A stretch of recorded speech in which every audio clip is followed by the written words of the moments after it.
Welcome to the Math Ed Podcast. My name is Sam Otten from the University of Missouri, and I have two guests with me today. They happen to be married. They're emeritus professors from the mathematics department at Illinois State University.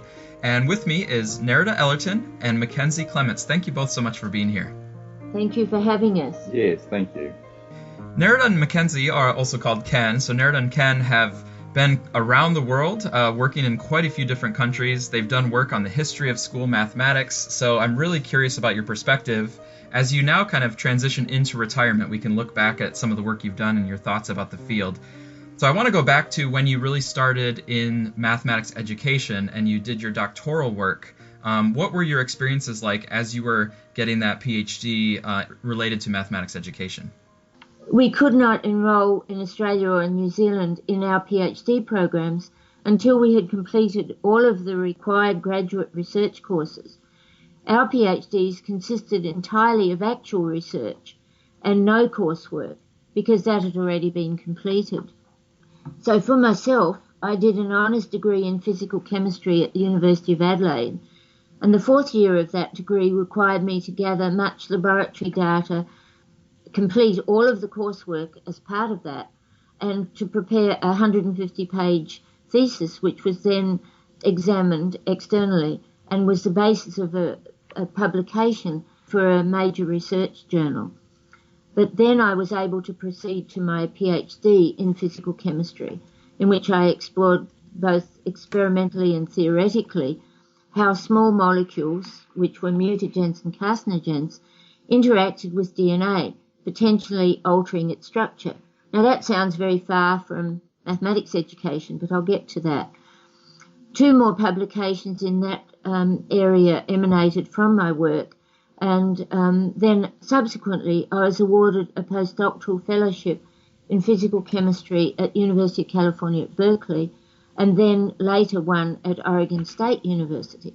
So all of that preceded my mathematics education work.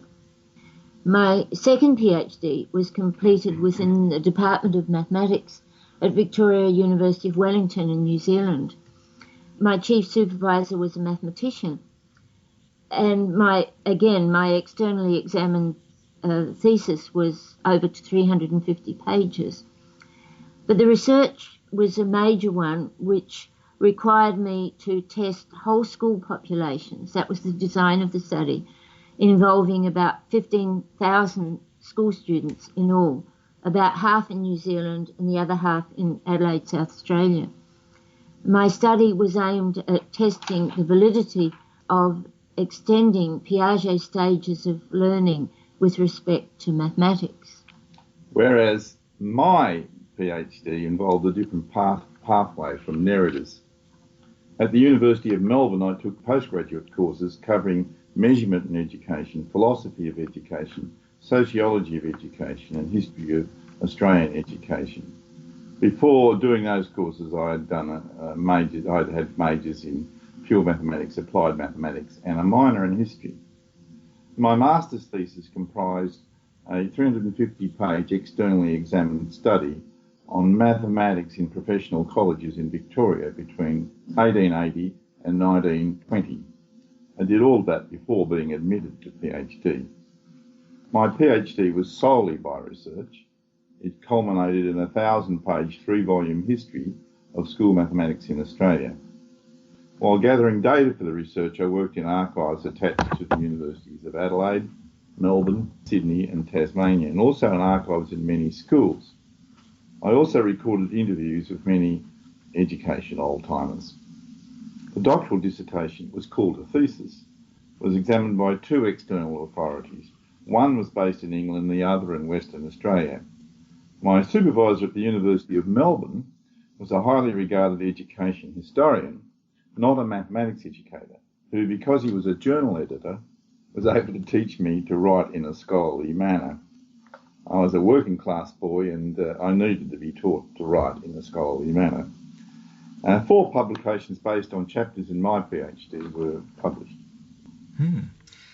Yeah, already quite the range of experiences even before you got into the field, so to speak, at the doctoral level.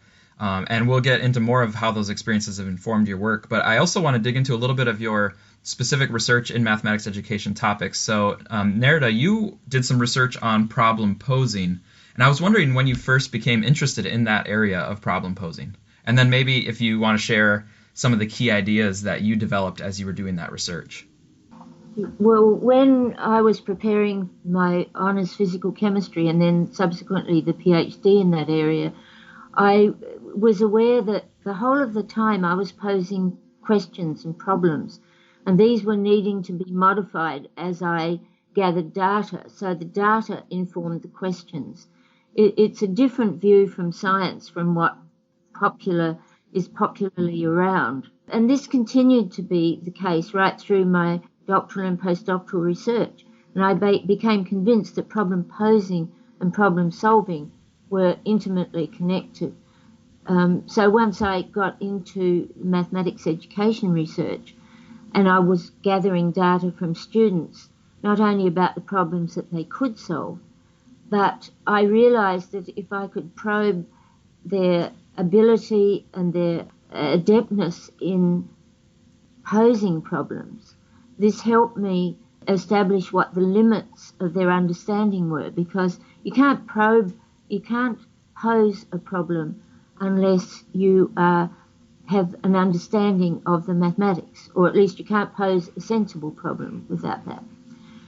So one of the questions I asked of all the students in that major study was this: pose a problem which you think would be difficult for a friend of yours to solve, and then please provide the answer to that problem.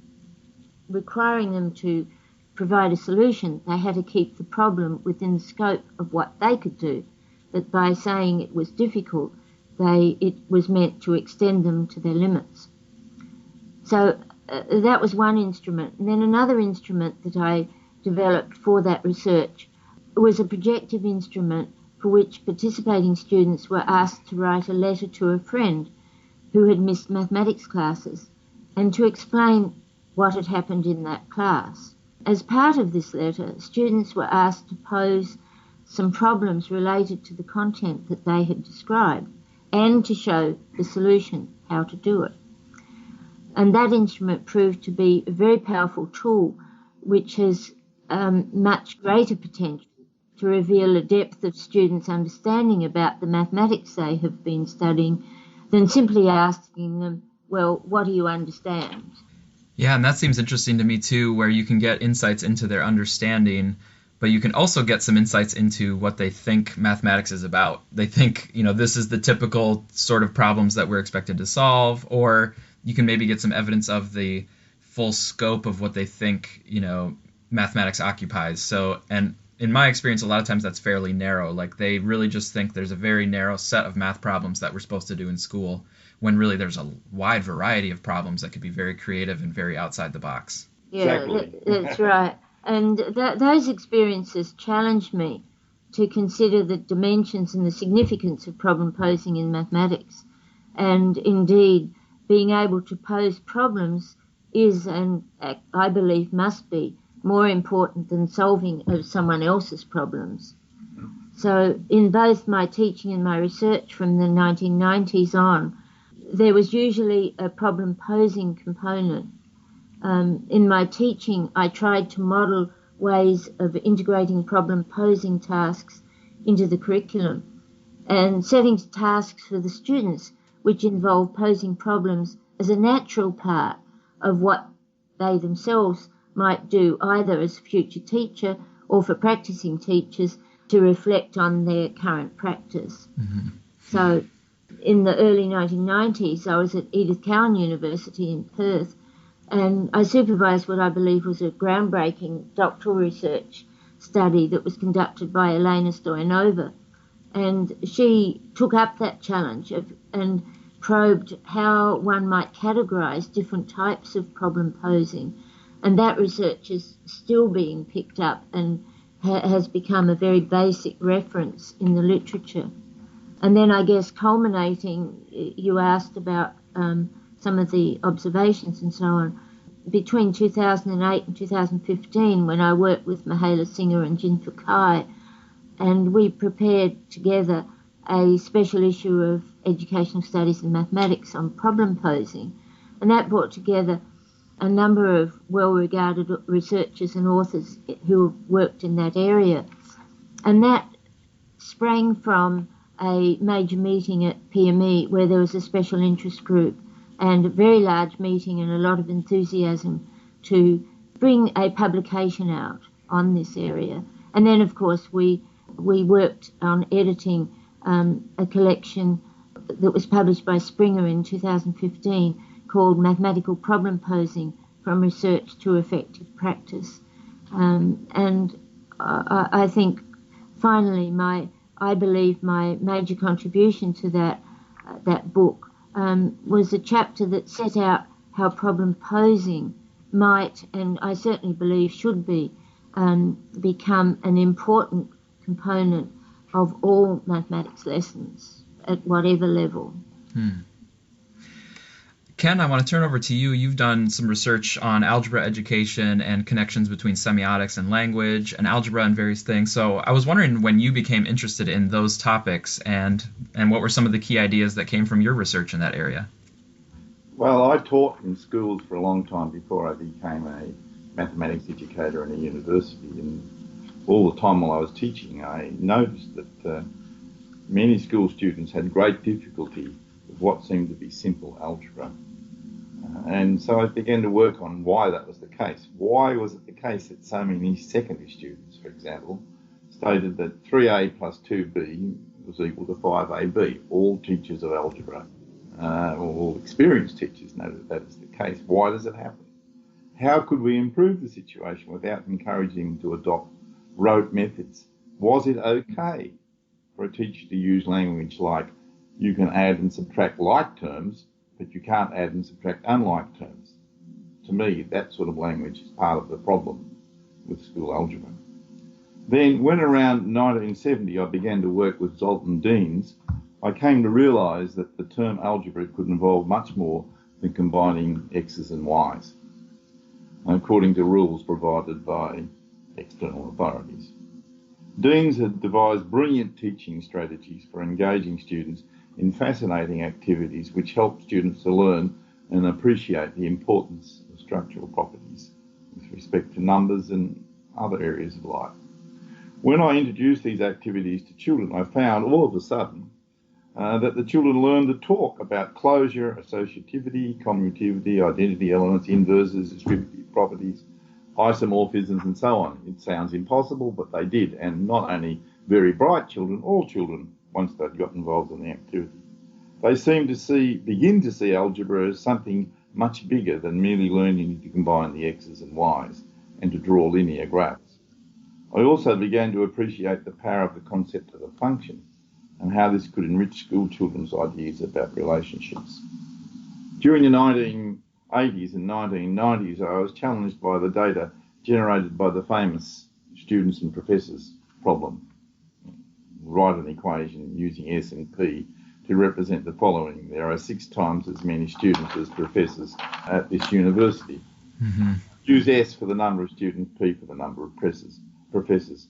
I was similarly challenged by the data associated with the task, the number Y is 8 times the number Z. Write this information in mathematical symbols. You know, how could anyone get that wrong? The number Y is 8 times the number Z. And what we found that students who had studied algebra for 2 years or so got it wrong. That question was asked in a number of different countries where I worked, and we found the same sort of data. 1/3 of students who'd studied algebra for 2 years got it wrong. And a lot of students got the students and professors problem wrong.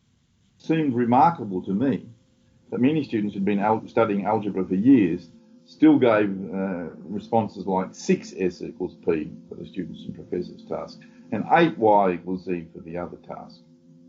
Then in 2015, I'm now at Illinois State University, when I was supervising Sinan Kanbir, who's a doctoral student at the time, which involved 7th and 8th graders, it became clear with Sinan's work that fundamentally the problem was to do with language. It was a semiotic problem. Students were confused by the spoken and written languages of algebra. They did not learn to cope with the symbols, the signifiers and the signifiers of mathematics. We as teachers, it's too easy. It's easy to assume they do because we do. And the interesting thing is the students think they do. In sequence problems, they couldn't cope very well with symbols like Tn and T subscript n and T subscript n plus 1, or with the convention signified by 3 dots when you have a sequence. We know what the 3 dots mean, what's the next term, but the students didn't. When we interviewed them, student after student who'd been studying algebra didn't know what the 3 dots meant. Teachers thought that the students could do it and knew it, and even many students thought they could, but they could not. So I asked the question, what must we as mathematics educators do to improve the situation? Sinan Kandir was able to provide answers to part of that question for the 7th and 8th grade students and their teachers in his doctoral research. But what additional research is needed? He was studying functions and he was studying sequences and he was studying structures, but that's only a small part of the whole of algebra. And so what needs to be done? That question points to an unfinished and extremely important agenda, one with curriculum, teaching and learning component. So where's your thinking now? I know you're retiring, but I'm sure some of this is still on your mind. What would you say is your kind of current thoughts or the ideas from your work that's still hanging with you? Well, I've been teaching an algebra course for attending middle school teachers, and in that I involve the students fully in the activities, the Dean's type activities, the structures, and they get to understand the idea of functions through an activity approach in which they basically work together in small groups and report to the whole class and acquire both the receptive and expressive language of algebra. And both of those are required. If they have just the receptive where they read a textbook or the teacher talks and then they do exercises, they will not learn algebra, or most will not learn algebra properly. But if they engage in talking to each other, talking to the whole class, then they do learn. And so that's where I think we should be going. And we have, Nerida and Sinan and I have reported on that and have published on it. And I think that has to be the direction to get the students to expand their modes of communication in school mathematics, where they talk to each other, they report, they reflect, they solve problems and so on, and they create problems, they pose problems. That's what we've been doing, and I just hope it goes ahead. Now that I've retired, we'll be doing other work. I wish I could continue with that work, but life moves on, you know. Well, I fully endorse the discourse and communication aspect of student learning. And one last thing while I have you here. If there's a teacher listening who really has used the like terms and unlike terms for a long time, I just wanted to follow up on what would your rationale be to that teacher, kind of warning against overly relying on like terms as phrasing? Well, like terms is just a way of trying to prepare students so they can get the right answers at the back of the book to elementary algebra manipulation tasks. And it doesn't really, 3A plus 2A is 5A. Why? The standard thing is because A is a like term. But A and A squared are sort of like terms, but they're not allowed to be when you use the language of schools. And so it gets confusing. But we as teachers think it's clarified, and for some students it does, but it's not a way in which they'll get to understand that, 3A and 2A have a common factor A. Mm-hmm. And so it's, you buy the distributive property, 3 plus 2A, which is 5A. Now, you don't want to hammer that all the time, and you don't want them to say it's a distributive property, but they really should see that they're applying the distributive property here. As time goes on, they become aware that there are these properties which are important and which basically control school algebra. I don't think that happens at present. And to be honest with you, Sam, I'm not sure that teachers across the nation in the United States are sufficiently aware of structural properties of school algebra to be able to lead students into that. That is something which needs to be done. Mm-hmm. Yeah, and you actually, even with a squared and a, if you wanted to factor out an a, you could factor out an a and still have these other, terms left to be combined. So if a student is just thinking, I'm not allowed to do anything with a squared and a because they're different, then you're kind of limiting them, because actually you can factor out an a and you can work with what's left over. There are ways you can still try to realize the relationship between a squared and a. So, of course, Sam, but they are unlike, aren't they? Sorry. All right, I want to move on into one of your main areas of work. I'm speaking with Nerida Ellerton and Ken Clements from Illinois State University. You've done a lot of work on the history of school mathematics, and so I was wondering if you could give us a historical overview of your work on the history of school math. So to start with, perhaps, in 1988, the Australian Journal of Education published our article, Reshaping School Mathematics in Australia, 1788 to 1988, because it was the 200th anniversary. And that represented the formal beginning of Ken's and my partnership in researching and writing about the history of school mathematics. But each of us has had a strong interest in that history before we even began to work together on it. We had both been avid collectors of old mathematics textbooks, quite independently, and manuscripts and artefacts. At the outset, we decided that good research in mathematics education needed to be placed in a historical framework. In other words, it wasn't enough to refer to articles that were just published within the last 5 years. We wanted to see the roots of where some of the ideas came from, to establish the pathway, if you like, of how current thinking was and what should be retained and what could be modified. That was an important, it took on an importance of any theoretical framework. So we believe it's much more important to have a historical framework than a theoretical framework, because that should emerge from the data. In our own historical research, we have adopted a view of mathematics curriculum as involving 3 different aspects: intended, implemented, and attained, because they're not usually the same. And that has helped frame what we've done. We also developed and have applied what we call a lag time theoretical framework, which takes account of the pathway from the discovery of some aspects of mathematics by mathematicians to the time that it actually enters school mathematics curricula. And we looked at reasons why those times can vary, and sometimes they're very long. And these depend on social, psychological, political, and mathematical factors, and we've tried to take some of those into account. Our time together in the math department at Illinois State University between 2005 and 2018 saw us concentrate on researching and writing the history of school mathematics in colonial North America and in the United States of America. It's interesting that most areas of serious scholarly study are interested in their history. Mathematicians are very interested in the history of mathematics. But strangely, people interested in mathematics education only want to know about the history of mathematics education over the past 30 or 40 years, perhaps from the new math. We set a much broader objective. And there's a bit of resistance. They say, what's the point of looking at something which happened in the 19th century?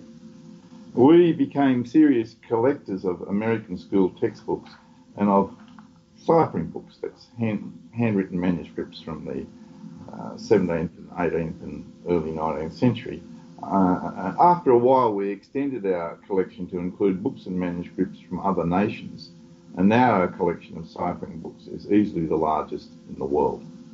We slowly came to realise that a ciphering tradition controlled school mathematics in Europe and America, and you can't really understand the present situation until you know about what came out of the ciphering tradition. Our extensive collection of manuscripts and our research in archives in America, Europe and Australia enabled us to support our hypothesis that for about 4 centuries the ciphering tradition, as I said, controlled school mathematics, not only over here in America, but in many parts of the world In fact, we began to argue that probably in all parts of the world. We have written much to support that conclusion. One or two educational historians have tended to resist our strong conclusion, but for us their arguments are not supported by available evidence, which is to be found by examining manuscripts in archives. Historical research has involved us in framing questions, that's problem posing, seeking data from appropriate primary sources, responding to data by framing hypotheses which relate to the research questions, or if necessary, abandoning them or modifying the questions, checking whether the hypotheses we form are consistent with further data, and answering the research questions. As an example, in our research into the ciphering tradition, data from ciphering books suggested two important genres. Now, our awareness of these genres only came after we had studied quite a few ciphering books. And once we became aware of these genres, all of a sudden we couldn't look at ciphering books without taking the idea into it. In other words, it started to direct our thinking once we had formulated we decided these genres existed. There was what we call an era key genre, IRCEE, by which handwritten sections for each topic in a ciphering book would begin with an introduction, move on to the statement of rules in cases R and C, and often model examples, worked examples, and conclude with students solving exercises. We recognise that this aspect of the ciphering tradition was retained after the tradition was dropped, which was around 1860 in the United States. So here we have a tradition which has been carried forward. It's still obviously the case in many classrooms, but it came from history, and it's fixed in stone because it's so old and hard to change. We call the other genre, the second genre, the PCA, statement of a problem, that's P, listing relevant calculations, that's C, without explanation, and succinctly stating the answer to the original question, PCA. So you'd see the question written out, you'd see a whole lot of massive calculations, and then you'd see ANS, answer, with some number. There were no explanations for what was written out. This aspect of the ciphering tradition has been retained and is to be seen in most mathematics classrooms still today. It dominates what goes on in school. In university methods courses, we try to get them to explain what they're doing and talk about it, but when they write it out in their textbook, this PCA genre lives on. Once we had noticed and defined these genres, we found that they were dominantly present in most of the ciphering books in our collection, and indeed they still are present in books written but prepared by students today. We've found it important to develop historical frameworks for issues such as what is constructivism, when did it enter US school mathematics, and who was responsible for its introduction and its growing influence. Or, for example, what were mathematics classroom discourse patterns like in the 19th century? Did the introduction of whole class teaching in the 19th century improve the learning of mathematics? Often our historical research has led us to make potentially controversial claims. For example, here's one of the claims we've made. 2 centuries ago, American teachers did not stand at the front of the room and teach, and most students, even those studying mathematics, did not own a mathematics textbook. Written examinations of any kind were not used. Most teachers of any branch of mathematics did not have formal qualifications in mathematics. Once we made these points to a larger audience, and a famous mathematician who was present asked, well, what did the teachers do? Our answer is plenty, but this is not the time or place to elaborate on that. You might notice, though, that the examples we have just given have not been directly discussed in terms of 20th and 21st century data. We would love to say more about historical investigations into the progressive era between 1915 and 1950, mastery learning between 1920 and 2000, the new math between 1955 and 1970, the problem-solving movement in the 1980s, the standards era 1989 to 2009, the math war 1980 to 2010, and the Common Core 2009 to the present. But that is not possible here. Yeah, and you've left quite a bit for people who are interested in these topics to go and explore, so I encourage listeners to do so. Right now, I just want to get a little bit of your perspective because you have lived in many different countries and worked around the world, and then you have this historical perspective. So using that as your framework, what do you see as the key challenges, or maybe it's key opportunities for school mathematics, like in a broad international sense? What are those key challenges right now? We see the present situation with respect to school mathematics still reeking of Eurocentrism and Americanism. For example, most references in PhD theses on mathematics education in the United States are to recent US studies. And in Europe, most references are to European research articles. But in Tim's and Peace's studies, and quite a few other studies, it seems that North America and Europe have much to learn about the quality in school mathematics from Eastern Asia, and especially from nations with a Confucian heritage. But we would still wonder why, for example, all three major ICME awards for excellence in mathematics education are named after European scholars, Klein, Freudenthal, and Castellanova.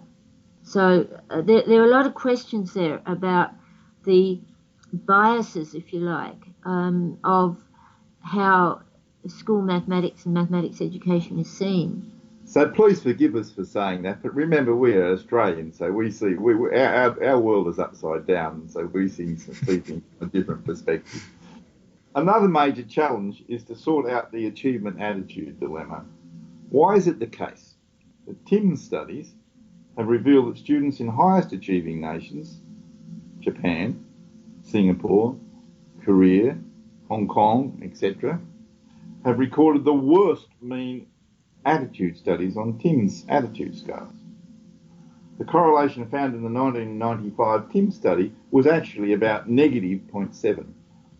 Amazingly, this has hardly ever been discussed in the literature. We get caught up in all the superior ways which we find teaching and introduction of problem solving in Asian countries, but the fact is the students learn to hate mathematics, or most students do, if we're to believe the data.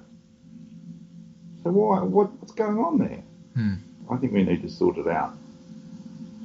What does equity mean with respect to school mathematics? What does it mean? What's equity? Nerida and I have worked a lot in Southside Chicago schools, and this question is confronting it. I mean, if you try to teach children who are not ready at this stage because of background factors within the school and so on, material which they're not ready to learn, then is that equity? It's hard to say it, but the question is important. Mm-hmm. And just to clarify, like the background factors that you're referring to is also their prior mathematics instruction. Like if their prior mathematics instruction has not set them up well for success in 9th grade or in 10th grade, that is also not really fair to then try to teach certain things that way. So it's kind of part of the problem is maybe our own structure of how we're teaching mathematics all the way along.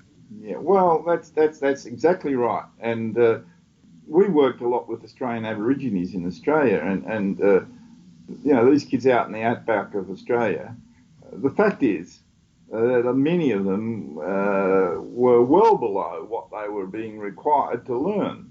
I mean, they're 14 years old and 10% of them could tell the time on a watch.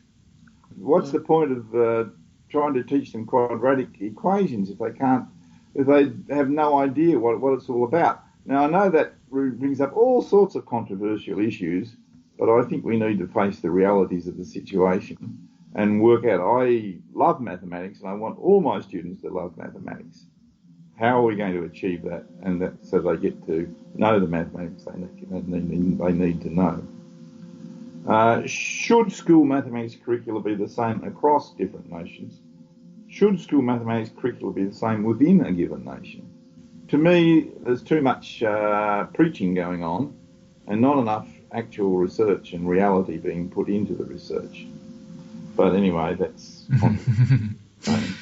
why do families in Confucian nations place, Japan, Hong Kong, parts of mainland China and so on, Singapore, place great value on the mathematics. This is, to us, the key to why these nations are doing well on these TIMSS tests and so on, and not the classroom interaction patterns. I'm sorry to say that. It's the value which families, they spend massive amounts of time every day in out-of-school tuition because the families absolutely value mathematics and they want their children to do well in it. So why do they do that? And is it a good thing? Do we really want our children to be, in the US, to be like that? Do children in all nations and in different cultures within the same nation benefit equally from studying school mathematics, other than, of course, becoming qualified to go on to study more mathematics, which might help them get well-paid employment? Just two more questions. Is technology really helping more children to learn more mathematics well? Ever since I can remember, technology was going to solve the math problem.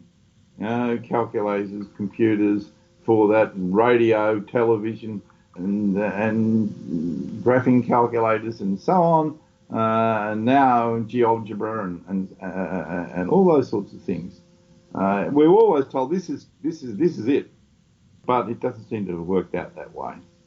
I think we need to recognise that somehow technology seduces us into thinking it's going to solve problems which maybe it won't solve. Sometimes it makes it worse. The opportunities which we have will depend on our efforts to answer questions such as those above in an intellectually honest way. But what does that mean? With that, I close that part. All right, lot to think about. Real briefly here, I want to change gears about some of the nuts and bolts of the mathematics education research community. So, Nerida, you had experience editing a journal over on the Australian side, and then you were also associate editor on the JRME side here. I was just wondering, what are some of the rewarding experiences that you had from being inside, the journal process? Well, with MERGE, which was the Mathematics Education Research Journal in Australia, I was editor between 93 and 1997. I guess the most rewarding aspect was to be able to help the Mathematics Education Research Group of Australasia, MERGA, to establish a recognised and attractive scholarly journal. I was the second editor, and the journal has continued, but I was able to establish the presentation format, the formatting and referencing style used throughout, and trying to get it known internationally. And it's followed in much the same pattern as the way I established it. As I said, I was the second ever editor of MERGE. It was an interesting process to try to get it to the world stage, if you like. It was not easy because in those days, it's not that long ago, but unlike NCTM, MERGA couldn't afford to provide funds for any time release, any secretarial support, or the extra expenses associated with attracting, reviewing and publishing the high-quality articles that we aimed for. So it was done on a shoestring, and now it does receive a little bit more funding, those supporting it, and it's now published by Springer. So it was good to be part of those early days, but it was a challenge. And with JRME, when I was associate editor 2011 to 2016, because we always bridged where the editorial team goes for 4 years, but there's a bridging period at both ends with handovers. And the greatest benefit to me, I think, was to be able to work with a very professional team that was involved, the editor, 2 associate editors, assistant editors, and an on-site secretary, and also with the NCTM JRME Advisory Board. So that was an interesting and informative experience. But encouraging and mentoring new researchers as they aspired to write high-quality articles and as they responded to reviewers' comments was also a very rewarding part, to see that growth and then to see their articles come out in print. Mm-hmm. And Ken, on your side, I noticed that you were involved in the whole series of international handbooks, multiple of them. I was wondering how that was for you and what was rewarding about being involved in those handbooks. Well, the most important reward for me was to be able to work closely with Alan Bishop, Christine Keitel, Jeremy Kilpatrick, Colette Laborde, and Fred Lung. They were also editors with me. Not often one has the privilege to work with a group of people who were all recognised as transformative leaders on the international mathematics education stage. In particular, it was a real honour for me to be the chief editor for the third handbook, which came out in 2013. And for each of the handbooks, the editors met to plan each handbook. Now, it was not an easy thing to arrange meetings, but we met before the event to plan what was going to happen with the handbook. And it was fascinating to participate in the process of deciding the main themes for our handbook and who should be invited to be the authors for individual chapters.